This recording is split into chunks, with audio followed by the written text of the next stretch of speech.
Bapak Ibu Saudara yang terkasih di dalam Tuhan, salam patunggilan. Pagi hari ini kembali kita bertemu dalam keadaan penuh sukacita oleh karena Tuhan kembali memberikan hari baru pemberiannya untuk kita jalani. Bagaimana kabar panjenengan semuanya? Kiranya semuanya dalam keadaan baik penuh dengan berkat serta penyertaan Tuhan. Bersama-sama Sapa Pagi kita mengambil tema menjadi hamba yang kudus dan penuh hikmat. Firman Tuhan terambil dari Filipi 2 ayat 6 dan 7. Saya akan membacakan untuk kita semua. Filipi 2 ayat 6 dan 7 demikian. Yang walaupun dalam rupa Allah tidak menganggap kesetaraan dengan Allah itu sebagai milik yang harus dipertahankan, melainkan telah mengosongkan dirinya sendiri dan mengambil rupa seorang hamba dan menjadi sama dengan manusia. Bapak Ibu dan Saudara yang dikasihi Tuhan, kalau kita melihat tema tadi, mendengar tema tadi, nampaknya terdengar cukup berat tema hari ini. Menjadi hamba yang kudus dan penuh dengan hikmat. Dan kira-kira siapa yang dapat memenuhi kriteria itu? Hamba, kudus, dan penuh dengan hikmat. Kalau kita mencoba untuk menjabarkan satu persatu, hamba dalam bahasa Yunani adalah doulos yang artinya budak. Hamba harus mengutamakan kepentingan tuannya, melakukan apa yang menjadi perintah tuannya dengan setia. Hamba juga seringkali dikaitkan dengan kehinaan sebab hidup bergantung kepada tuannya. Meski jika sekarang kita mendengar menjadi hamba Tuhan, menjadi hamba Allah, seringkali orang bangga ketika predikat itu disematkan. Namun apakah sudah benar-benar menghayati hidup menghamba kepada Tuhan? Kemudian yang kedua, kudus. Dalam bahasa Ibrani yaitu kados, artinya terpisah atau tidak tercampur dengan yang lain. Nah, kekudusan inilah yang juga menjadi harapan Tuhan atas kehidupan anak-anaknya.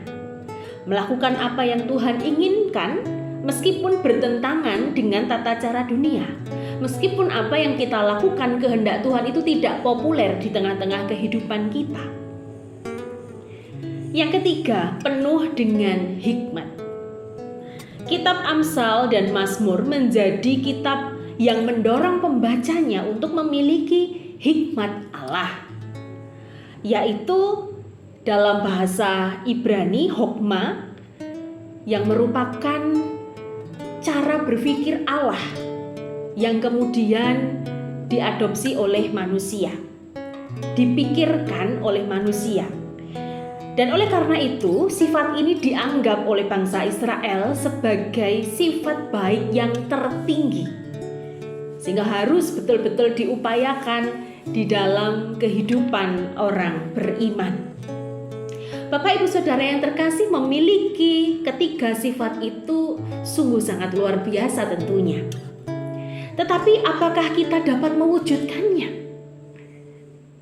Seperti Tuhan Yesus lakukan di dalam bacaan kita tadi.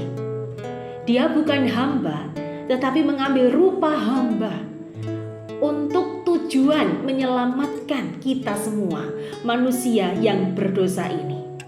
Nah, pertanyaannya kembali, apakah kita dapat melakukannya? Jawabannya adalah, mari bersama-sama kita upayakan, kita usahakan di dalam kehidupan kita. Sebab tentu ketiga hal tersebut sesuatu hal yang mendasar bagi kehidupan orang percaya, yaitu menjadi hamba Allah, yaitu hidup dalam kekudusan, dan berpikir, bertindak seturut dengan apa yang menjadi pikiran Tuhan, kehendak Tuhan. Tentu ini merupakan pola-pola kehidupan orang beriman yang harus terus diupayakan. Lalu bagaimana kita bisa dapat melakukannya? Paling tidak ada dua kunci yang harus kita pegang. Yang pertama adalah ketaatan kepadanya.